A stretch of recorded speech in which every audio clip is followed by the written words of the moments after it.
የአሜሪካ መንግስት ለኢትዮጵያ ፖሊስ ዩኒቨርሲቲ ስጦታ አበርክቷል። ምንድነው ያበረከተው ስጦታ? የከተማ አውቶቡሶች ሞተርም ሊቀየር ስለመሆኑ ተሰምቷል። ሚኒስቴር መስሪያ ቤቱ በረኪናውን እንዳትጠቀሙ ሲል ማስጠንቀቂያ አውጥቷል። ከፍተኛ ቁጥር ያስመዘገቡ ፓርቲዎችም ስለመታወቂያቸው እንነግራችኋለን። በኢራንና በአሜሪካ መካከል እውነት እንደተባለው ድርድር ተጀምሯል ወይስ የውሸት ነው? በዓለም አቀፍ ደረጃም የነዳጅ ዋጋ ቀንሷል።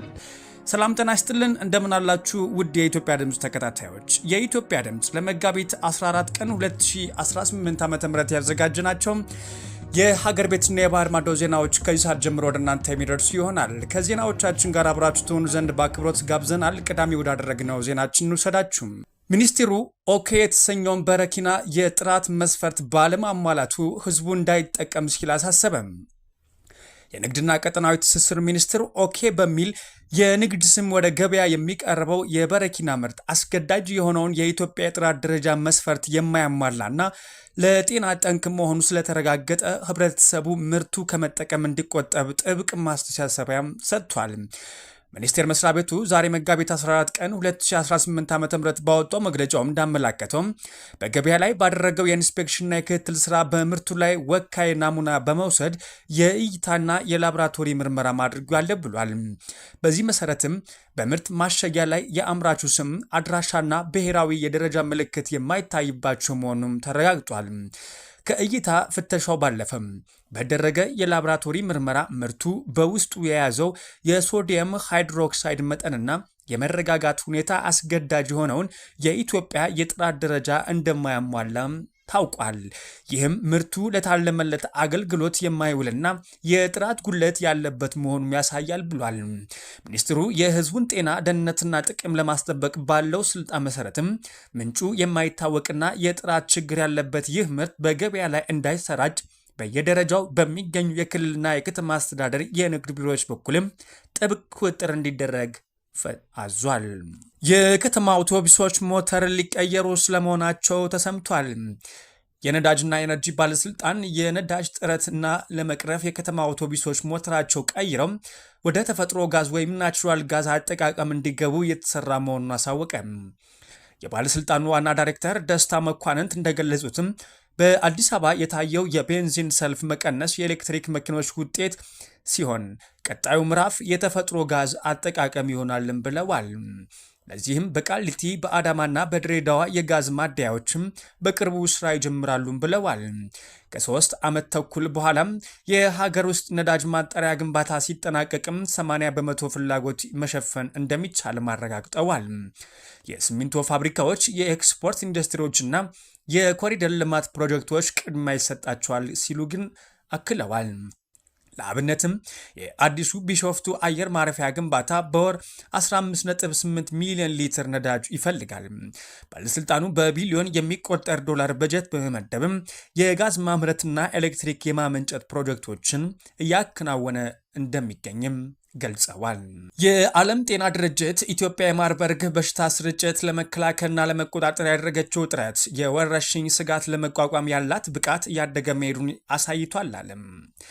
ድርጅቱ ይህንን ያለው ከጥቂት ወራት በፊት በሽታው በደቡብ ኢትዮጵያ ክልል በተከሰተበት ወቅት በሽታውን ለመቆጣጠር የአገሪቱ ጤና ተቋማት ባደረገው ጥረት ዙሪያ አዲስ አበባ ውስጥ ሰሞኑን ለባለድርሻ አካላት ጋር ግምገማ ማድረጉን አስመልክቶ ባወጣው መግለጫው ነው።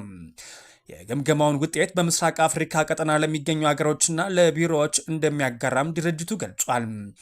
የበሽታው ስርጭት ለመቆጣጠር በደረገው ጥረት የበሽታ ክትትል ስራዎች ከመረጃ ፍሰት ጋር የማዋሃድ ችግር አጋጥሞ ነበር ያለው ድርጅቱም የአደጋ ተጋላጭነት ኮሚኒኬሽንና ህብረተሰቡን የማሳተፍ ጥረቶች በተሳሳተ መረጃ ስርጭትና በማህበራዊ መገናኛ ዘዴዎች ግፊት እንቅፋት ገጥሟቸው እንደነበረም አረጋግጧል።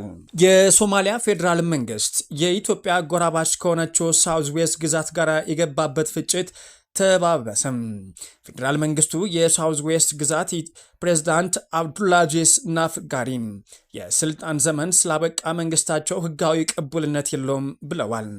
ፌዴራል መንግስቱ ይህን ያለው የግዛቲቱ መንግስት በጥቂት ቀናት ውስጥም ቀጥተኛ ባልሆነ የምርጫ ስርዓት የፓርላማና ፕሬዝዳንታዊ ምርጫ ለማካሄድ እየተዘጋጀ ባለበት ወቅት መሆኑ ተሰምቷል። የፌዴራል መንግስቱ በማላዋ ሶማሊያ ፓርላማ ምርጫ በቀጥተኛ ወይም አንድ ሰው አንድ ድምፅ በሆነ የምርጫ ስርዓት እንዲያካሄድም ጠይቋል።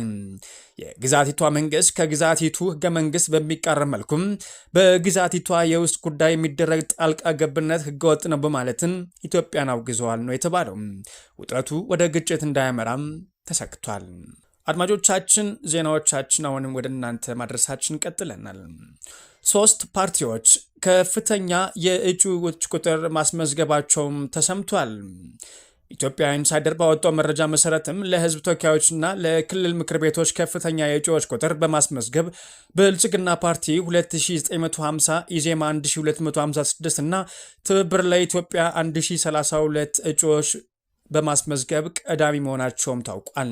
በምርጫ ቦርድ መረጃ መሰረትም በአጠቃላይ 3466 መቀመጫዎች ቢኖሩም አንድም ፓርቲ ሁሉንም መቀመጫዎች የሚሸፍን እጩ አላቀረበም ተብሏል። ከፍተኛውን ቁጥር የያዘው ብልጽግና ፓርቲ እንኳን ያቀረባቸው እጩዎች ብዛትም በ516 እጩዎች ያንሳል። ይህ የእጩዎች ስርጭት ለ2018 ምርጫ ብርቱ ፉክክር እንደሚኖርና የትኛውን ፓርቲ ሙሉ በሙሉ መቀመጫዎች ውክልና እንዲያሸንፍ አመላካች ያደረገም ነው ተብሏል። ኢዜማና የትብብር ለኢትዮጵያ በከፍተኛ ቁጥር መቅረብ ለዲሞክራሲያዊ ምህዳሩ መስፋት ትልቅ ተስፋ የሰጠም ሲሆን በቀጣይ የሚደረገው የምርጫ ቅስቀሳም አገሪቱ ወደ አዲስ የፖለቲካ ምዕራፍ እንደሚያሻግራትም ይጠበቃል ነው የተባለው። የአሜሪካ መንግስት ለኢትዮጵያ ፖሊስ ዩኒቨርሲቲ የልዩ ስልጠና መሳሪያዎች ድጋፍ ማድረጉን ገለጸ። በአዲስ አበባ የሚገኘው የአሜሪካ ኤምባሲ ዛሬ ባወጣው መረጃ መሰረትም የአሜሪካ መንግስት የውጭ ጉዳይ መስሪያ ቤት የጅምላ ጨራሽ መሳሪያዎች ምላሽና እቅድ ቢሮ ለኢትዮጵያ ፖሊስ ዩኒቨርሲቲ የልዩ ስልጠና መሳሪያዎች ድጋፍ ማድረጉን ገልጿል። ድጋፉ የደረገው የጅምላ ጨራሽ መሳሪያዎች WMD እና ሽብርተኝነት ለመከላከል በሚደረገው ጥረት ውስጥም የኬሚካል የባዮሎጂካልና የፈንጂ አደጋዎች አስቀድሞ ለመለየትና ለማክሸፍ የሚሰጠውን ስልጠና ይበልጥ ውጤታማ እንደሚያደርግም ተገልጿል። ኤምባሲው አክሎም ትብብሩ ሀገራት የህዝቦቻቸውን ደህንነት እንዲጠብቁና ዓለም አቀፍ ሰላም እንዲረጋገጥ የሚደረገው የትብብር አካል መሆኑን በማህበራዊ ሚዲያ ባሰራጨው መረጃ አመላክቷል። የተደረገው ድጋፍ የፎረንሲክ ሳይንስ ትምህርትና ስልጠና ለማጠናከር የፖሊስ አገልግሎትና የፍትህ ስርዓትን ይበልጥ ቀልጣፋና አስተማማኝ ለማድረግ ከፍተኛ ድጋፍ ይሰጣል ተብሎም ይጠበቃል። ውድ የኢትዮጵያ ድምፅ ተከታታዮች የኢትዮጵያ ድምፅ ለመጋቢት 14 ቀን ያዘጋጅናቸው ዜናዎቻችን ነው በመከታተል ላይ ያላችሁት። አሁን ደግሞ ከውጭ መገናኛ ብዙሃን ወዳገኘናቸው ዜናዎቻችን እንውሰዳችሁ። ኢራን በፓርላማ አፈ ጉባኤዋ አማካኝነት ከአሜሪካ ጋር እየተደራደረች መሆኑ ተሰምቷል። የእስራኤሉ ጋዜጣ ጀሩሳሌም ፖስት ዛሬ ሰኞ እንደዘገበው ከሆነም የኢራን የፓርላማ አፈ ጉባኤ መሐመድ ባጋር ጋሊፋ ከዩናይትድ ስቴትስ ጋር እየተደረገ ያለውን ከፍተኛ የዲፕሎማሲ ንግግር በዋናነት እየመሩ ይገኛሉም ብሏል።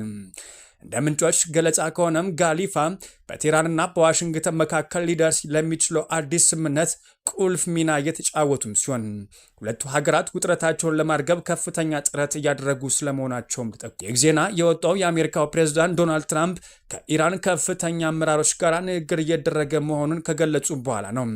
ምንም እንኳን ትራምፕ በስም የጠቀሱት ግለሰብ ባይኖርም የጀሩሳሌም ፖስት ዘገባ ግን ጋሊፋ የኢራን ወገን ዋና ተደራዳሪና በንግግር ውስጥ ወሳኝ ሰው መሆናቸውን በግልጽ አመላክቷል። በአሁኑ ወቅትም ሁለቱ ወገኖች ሊደረስበት በሚችለው ስምምነት ዝርዝር ጉዳዮች ላይ በከፍተኛ ደረጃ እየተወያዩ መሆኑም ተነግሯል።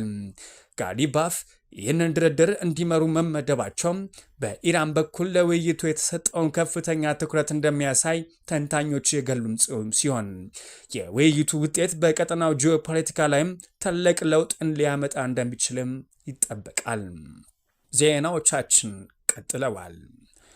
በዓለም ገበያ የነዳጅ ዋጋ ዛሬ የ4% ቅናሽ ማስመዝገቡም ተሰምቷል።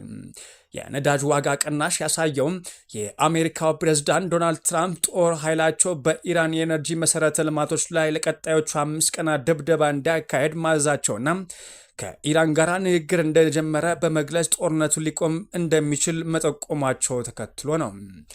ዛሬ ሰኞ የዓለም የነዳጅ ዋጋ መለኪያ የሆነው የብሬንት ድፍድፍ ነዳጅ ዋጋ በ7% ቀንሶ በበርሜል $107 መግባቱን ዓለም አቀፍ የዜና ምንጮች ዘግበዋል። ሆኖም የአንድ በርሜል ብሬንት ድፍድፍ ነዳጅ ዋጋ አሁን የመካከለኛው ምስራቅ ግጭት በፊት ከነበረበት ዋጋ በአንድ ሶስተኛ ጭማሪ እንዳስመዘገበ ነው። ኢራን በበኩሏ ከአሜሪካ ጋር ምንም አይነት ነገር እንዳልጀመረችም በውጭ ጉዳይ ሚኒስትሯ በኩልም እየነገረች ትገኛለች። ብሪታንያ የትራምፕን ድንገተኛ ውሳኔ በአድናቆት ተቀበለችም።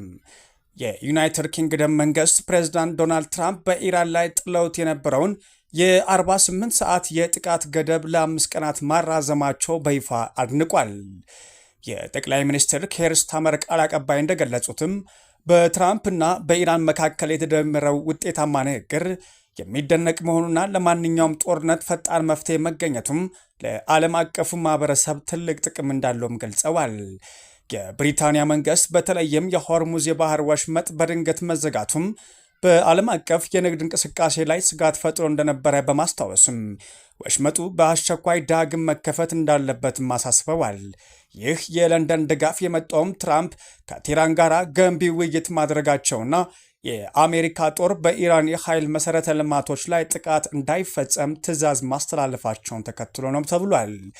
ይህ የ5 ቀናት የጊዜ ገደብ ማራዘሚያ በቀጣይ በሚደረጉ ዲፕሎማሲያዊ ንግግሮች ላይም የተመሰረተ ሲሆን ትራምፕ የመጨረሻ ውሳኔያቸው በሂደቱ ውጤት ተመርክዞ እንደሚያሳውቁም ይጠበቃል ተብሏል።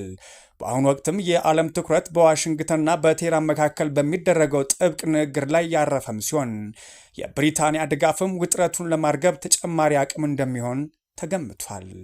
ውድ የኢትዮጵያ ድምፅ ተከታታዮች የኢትዮጵያ ድምፅ ለመጋቢት 14 ቀን 2018 ዓ.ም ያዘጋጅናቸው የሀገር ቤትና የባህር ማዶ ዜናዎች እነኝን ይመስላሉ።